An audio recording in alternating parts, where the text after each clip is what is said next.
नमस्कार मित्रों, स्वागत है आपका आपके अपने YouTube चैनल अक्षर क्लासेस में। हम लोग बाल विकास में हम लोगों ने अभिवृद्धि और विकास को समझ लिया था। इसके बाद आज हम लोग समझने वाले हैं समाजीकरण को, सोशलाइजेशन को। यहाँ से भी सीटेट में प्रश्न जो है पूछे जाते हैं।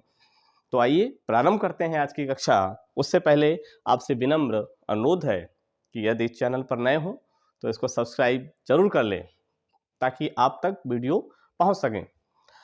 तो आज हम लोग समझने वाले हैं कि सोशलाइजेशन यानी कि समाजीकरण क्या है। तो देखिएगा, सोशलाइजेशन जो है यानी कि समाजीकरण जो है वो क्या है, एक प्रोसेस है, एक प्रक्रिया है। अब किस चीज़ का प्रोसेस है?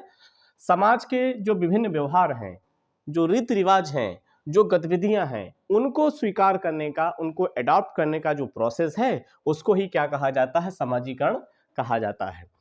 हर समाज की अपनी कुछ मान्यताएं होती हैं, अपने कुछ रीति रिवाज होते हैं, अपने कुछ कस्टम्स होते हैं, अपनी कुछ प्रथाएं होती हैं। तो व्यक्ति को उन प्रथाओं को, उन रीति रिवाजों को क्या करना पड़ता है? अपनाना पड़ता है।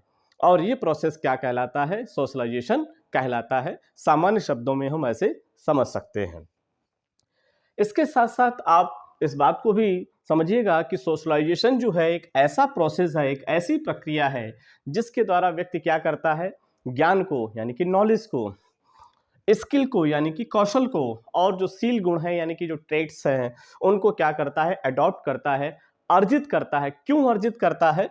ताकि वो समाज और समूह के प्रभावी सदस्य के रूप में भाग लेने के योग्य बन सके।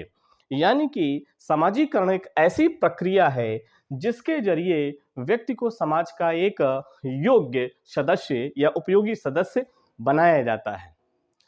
समाज के जो अपने व्यवहार हैं, अपने जो रीति रिवाज हैं, उनको अपनाने के बाद वह व्यक्ति जो है उस समाज के योग्य बन जाता है। इसके साथ साथ हम ये भी समझते हैं कि समाजीकरण एक ऐसा प्रोसेस होता है जिसके द्वारा संस्कृति का संचरण होता है। यानी कि हर समाज की अपनी क्या होती है? एक संस्कृति होती है जो पीढ़ी दर पीढ़ी क्या होती रहती है? स्थानांतरित होती रहती है। और समाज के हर सदस्य की ये जिम्मेवारी होती है कि आने वाली पीढ़ी को उस संस्कृति से अवगत कराए। तो समाजीकरण जो है सांस्कृतिक संचरण का क्या है? एक आधार भी है। इसके द्वारा व्यक्ति अपनी संस्कृति को क्या करता है? जानता है। कैसा प्रोसेस है? एक परिभाषा यहाँ पर हम लोग देखेंगे गिलिन की। समाजीकरण से हमारा तात्पर्य उस प्रक्रिया से है, उस प्रोसेस से है जिसके द्वारा व्यक्ति समूह का एक कैसा क्रियात्मक कह लीजिएगा या सक्रिय कह लीजिएगा या एक्टिव कह लीजिएगा, एक ही बात है, क्रियात्मक सदस्य बनता है तथा उसी के स्तर के अनुसार क्या करता है?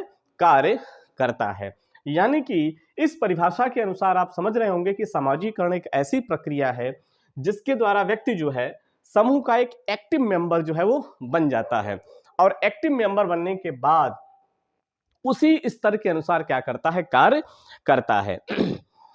रॉस की भी एक परिभाषा है जिसे भी आप समझ लीजिएगा कि समाजीकरण जो है वो एक ऐसी प्रक्रिया है जो सहयोग करने वाले व्यक्तियों में हम की भावना का क्या करता है? विकास करता है। और जब उनमें हम की भावना विकसित हो जाती है तो उनमें एक साथ कार्य करने की जो इच्छा है और जो क्षमता है उसमें क्या करता है? वृद्धि करता है। तो ये रॉस की परिभाषा है, इसको भी आप नोट डाउन कर लीजिएगा। फिचर की भी एक परिभाषा है समाजीकरण की, उसको भी आप क्या कर सकते हैं? नोट कर सकते हैं कि समाजीकरण वह प्रक्रिया है, समाजीकरण वह प्रक्रिया है जिसके द्वारा व्यक्ति सामाजिक व्यवहारों को क्या करता है? स्वीकार करता है। फीचर की परिभाषा क्या कहती है कि समाजीकरण वह प्रक्रिया है जिसके द्वारा व्यक्ति जो सामाजिक व्यवहार हैं उनको क्या करता है? स्वीकार करता है। तो इस तरीके से इन परिभाषाओं का जो निचोड़ है वो ये है कि समाजीकरण एक ऐसा प्रोसेस है जिसके द्वारा व्यक्ति समाज के जो विभिन्न व्यवहार हैं, जो ज्ञान है, जो कौशल है, जो शील गुण है, उनको क्या करता है? अर्जित करता है ताकि वो समाज का एक उपयोगी और योग्य सदस्य बन सके। आज के वीडियो में बस इतना ही। आगे के वीडियो में हम लोग समझेंगे कि समाजीकरण को प्रभावित करने वाले तत्व कौन कौन से हैं, समाजीकरण के लिए कौन कौन सी चीजें अनिवार्य हैं, और इस समाजीकरण को कौन कौन सी चीजें क्या करती हैं, इन्फ्लुएंस करती हैं, ऐसे कौन कौन से कारक हैं। तो जुड़े रहिए, अगला वीडियो जल्दी ही आप तक पहुंचेगा।